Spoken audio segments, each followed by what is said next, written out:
Bom dia! Olha nós, chegando a nossa live. Falar mais um pouquinho sobre o Estatuto do Idoso, né? Deixa eu só postar os convites aqui, tá bom? E aí a gente já retoma.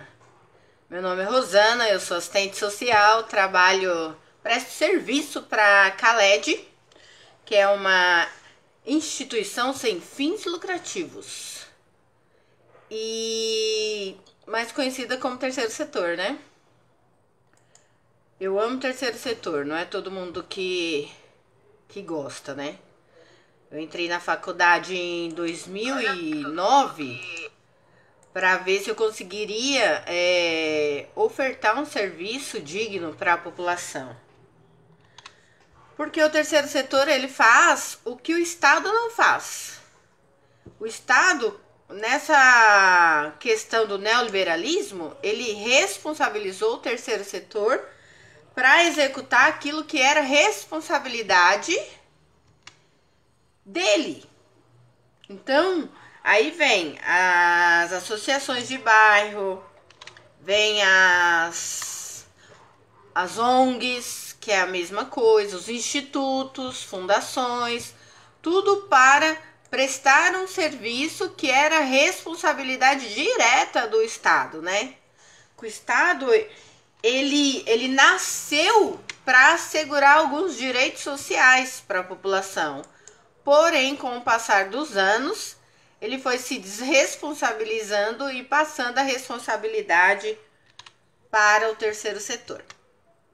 Então, vem o terceiro setor sem fins lucrativos. O que é sem fins lucrativos? É que as ações do terceiro setor, ela não visa lucratividade. O produto que nós oferecemos são produtos imensuráveis. Porque se você for calcular quanto vale para você um idoso sair do isolamento social? Quanto vale para você uma mulher vítima de violência doméstica sair da situação de violência doméstica?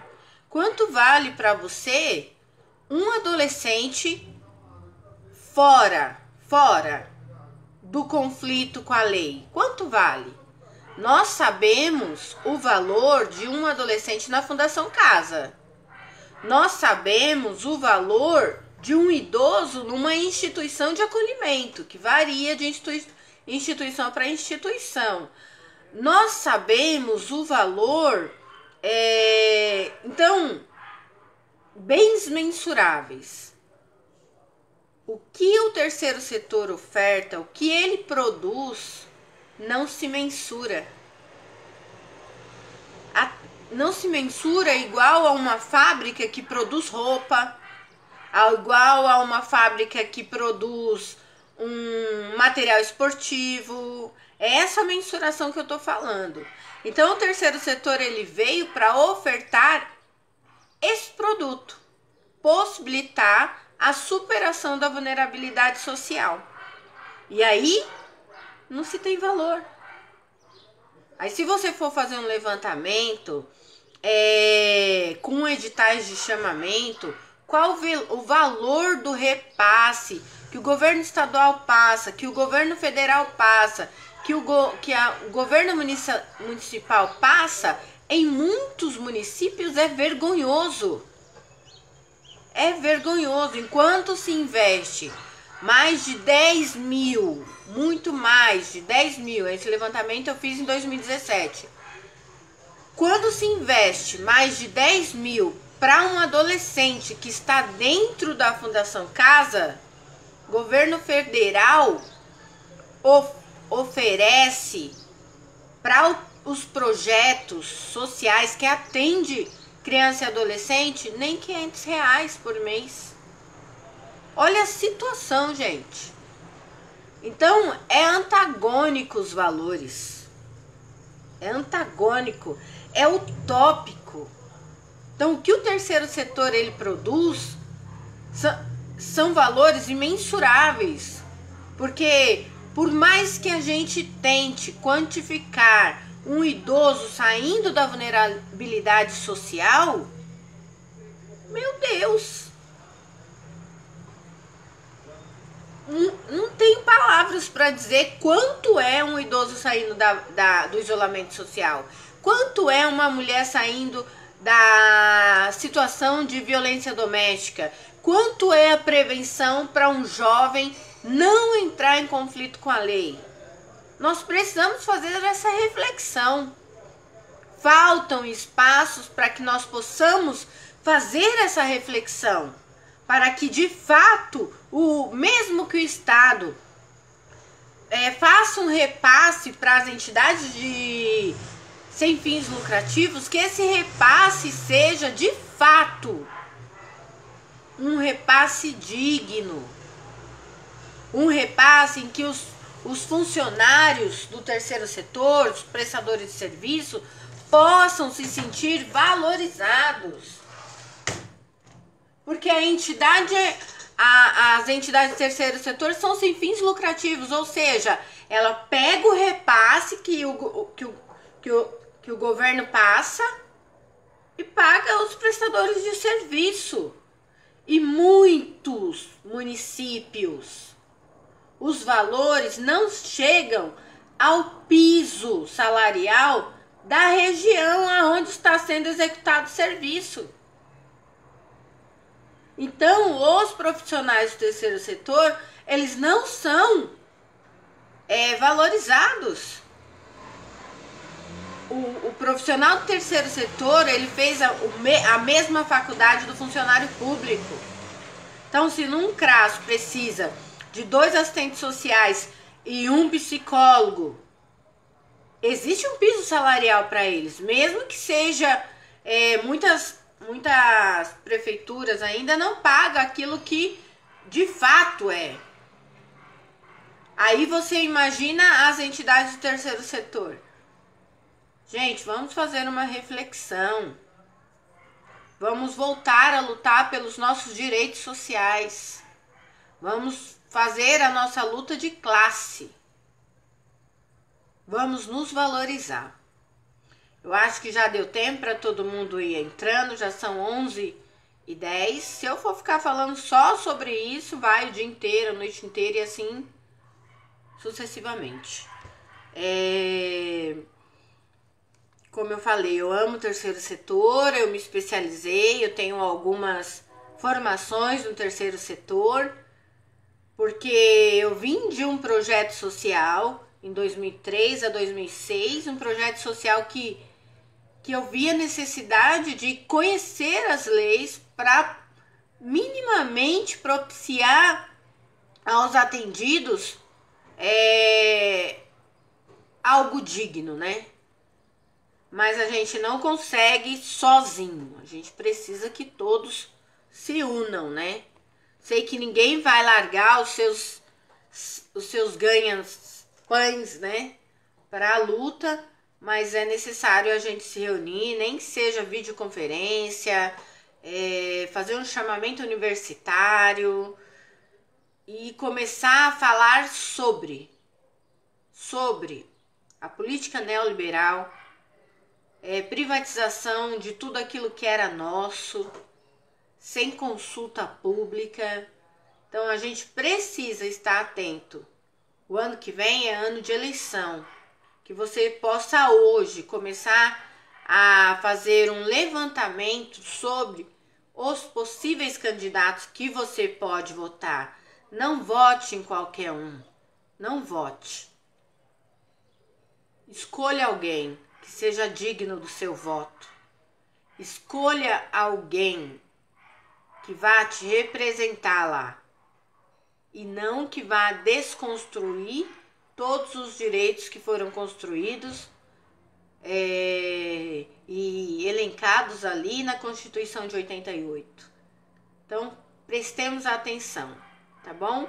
Hoje vamos voltar ao nosso Estatuto do Idoso. A gente tá no artigo 52. Deixa eu esperar um pouquinho mais. Amanhã é feriado, né, gente? Pra quem não se lembra, o nosso município não aderiu àqueles feriados antecipados. Então, nós temos os feriados normalmente. Não é todo município, tá?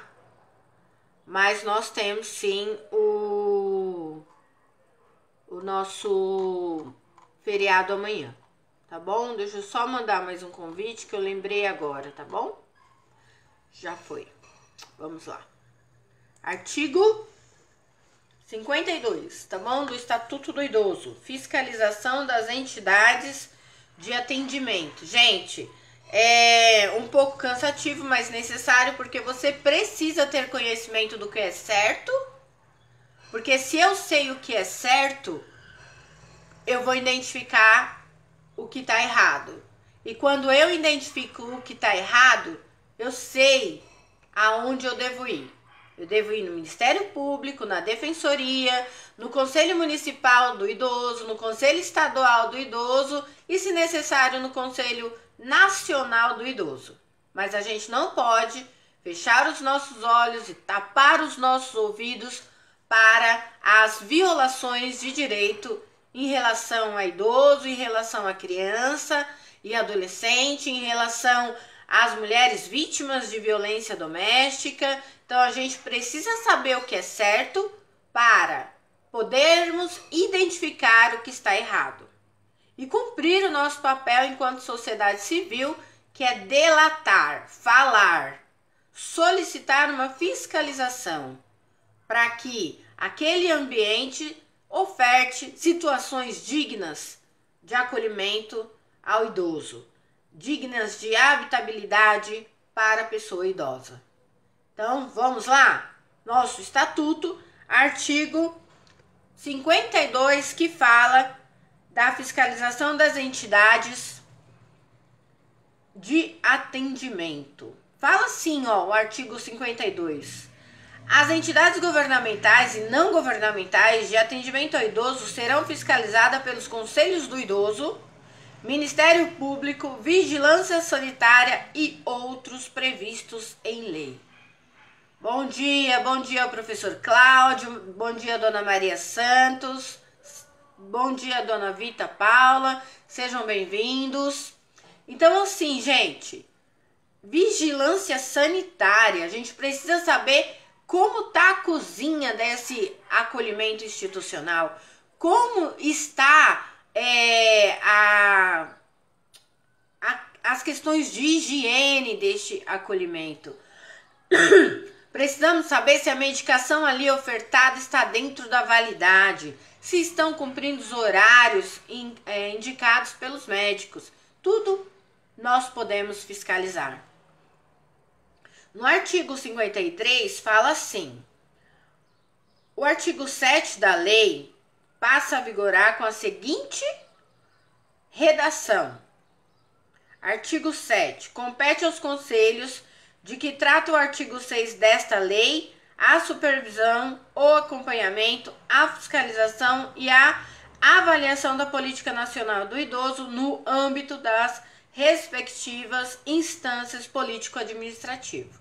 Então, aqui está onde nós vamos solicitar uma fiscalização, nos conselhos, tá bom? Para não ficar só esperando do Conselho Municipal, já aciona o Conselho Estadual. Para não ficar esperando só o Conselho Estadual, aciona o Conselho Nacional. Para não ficar esperando os conselhos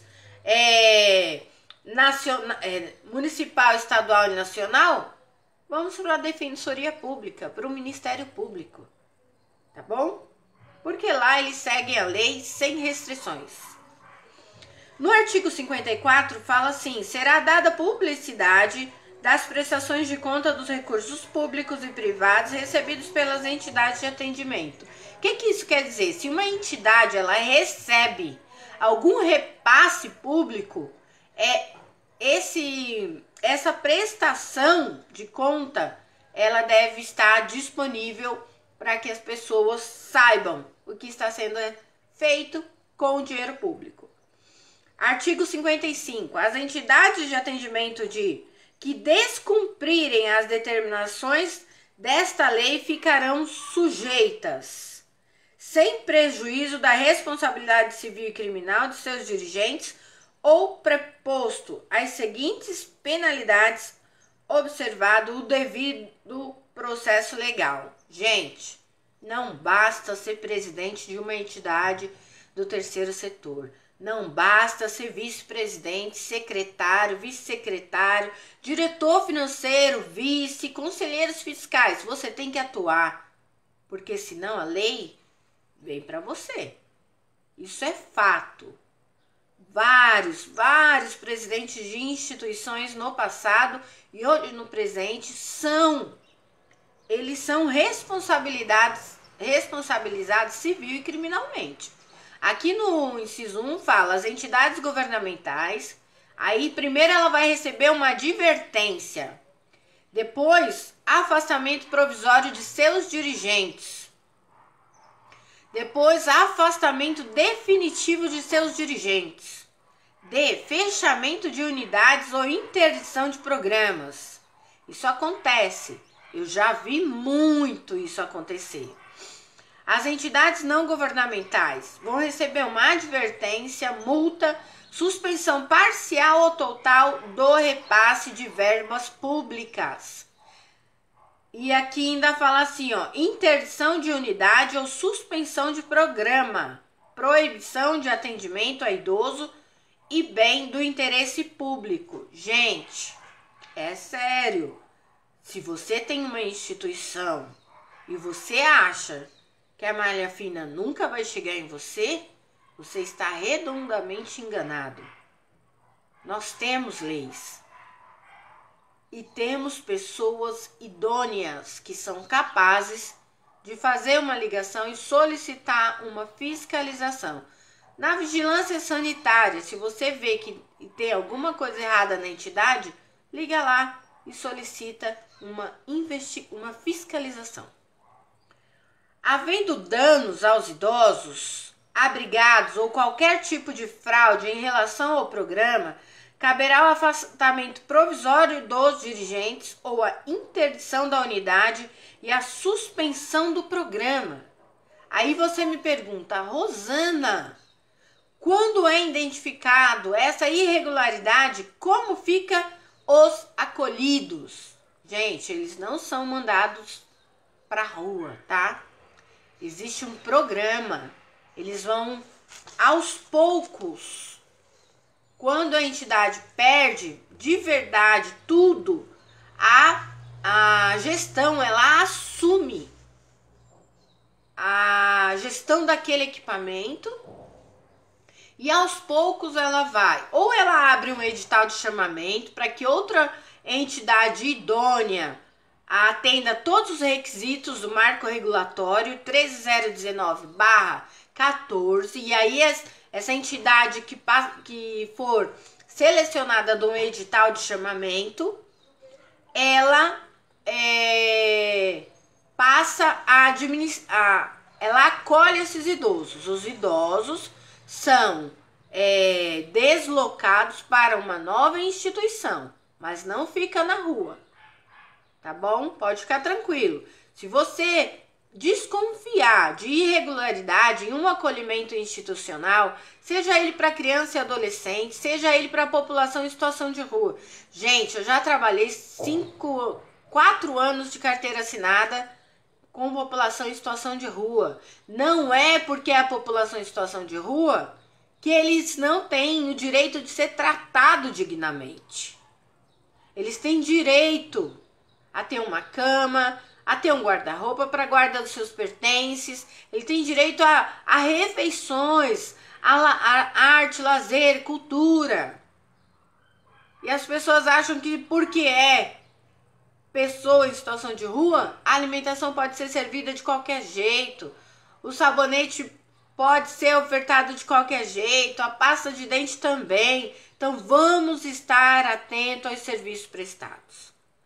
Acolhimento do idoso, a mesma coisa. Tem que ter condições mínimas de habitabilidade.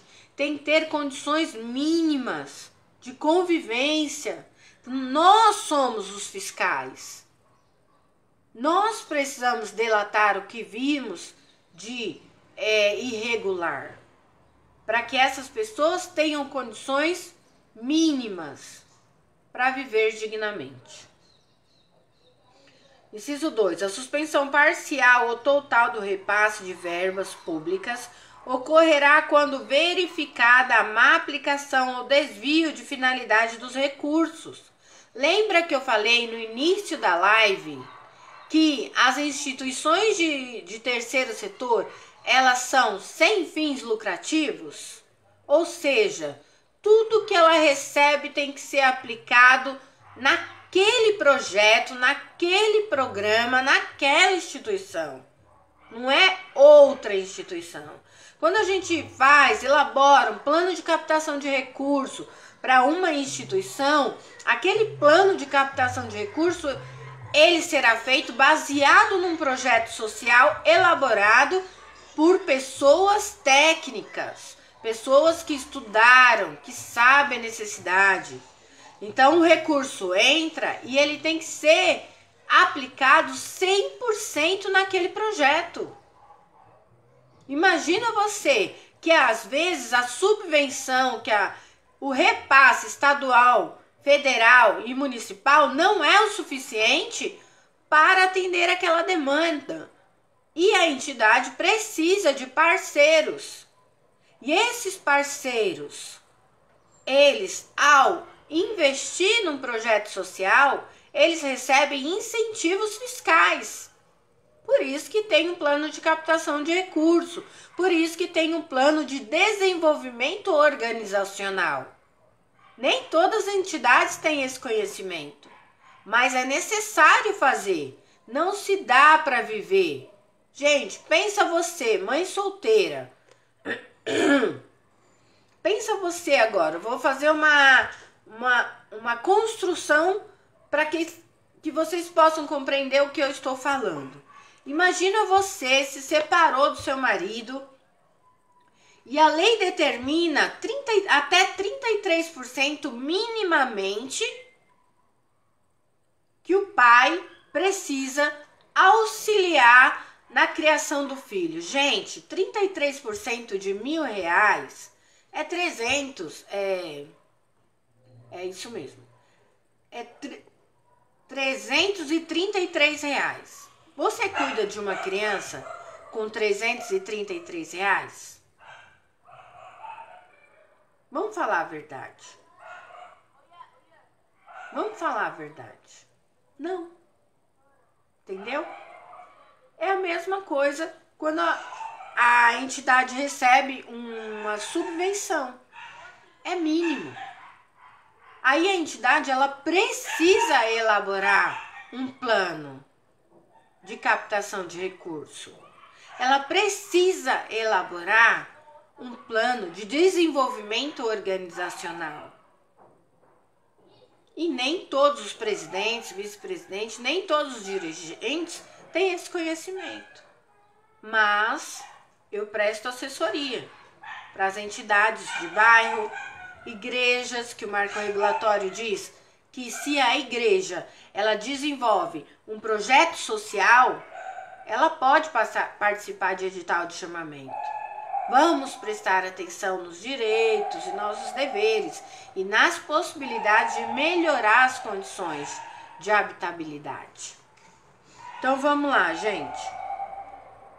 Aqui no inciso 3 fala assim: na ocorrência de infração por entidade de atendimento que coloque em risco os direitos assegurados nesta lei, será o fato comunicado ao Ministério Público para as providências cabíveis, inclusive para promover a suspensão das atividades ou dissolução da entidade com a proibição de atendimento a idosos a bem do interesse público sem prejuízo das providências a serem tomadas pela vigilância sanitária.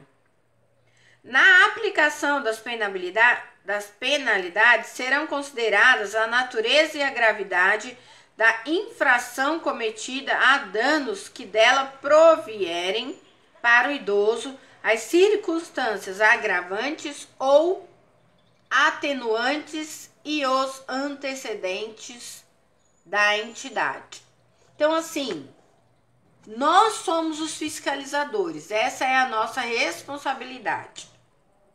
Se nós somos as pessoas que vão fiscalizar essa oferta, a gente tem que saber a quem recorrer. A quem eu recorro? Quem eu vou fazer? Então, assim, vamos, gente, adquirir conhecimento e comunicar aos órgãos responsáveis para que eles possam tomar conhecimento daquela irregularidade e fazer a fiscalização, né?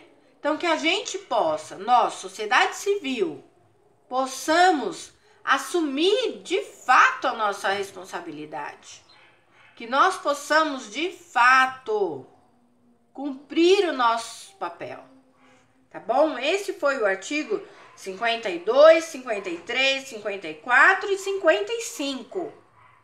A semana que vem a gente vai falar sobre das infrações administrativas, tá bom?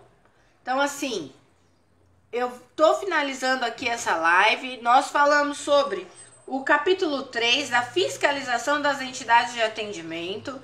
Você que chegou agora ou você que entrou agora nessa live, inicie ela. Assim que eu finalizar, retome ela desde o início para que você possa compreender o nosso papel da sociedade civil. Fiscalizar e notificar os órgãos de defesa do idoso. Que seja vigilância sanitária, que seja Conselho Municipal, Estadual, Nacional do Idoso, que seja também o Ministério Público, a Defensoria Pública. Vamos fazer o nosso papel de sociedade civil, delatar os casos de irregularidade para que os idosos que ali estejam abrigados sejam tratados de forma digna. Obrigada pela sua presença e quinta-feira nós voltaremos com o capítulo 4, falando das infrações administrativas, artigo 56. Um beijo no coração e a gente se vê semana que vem.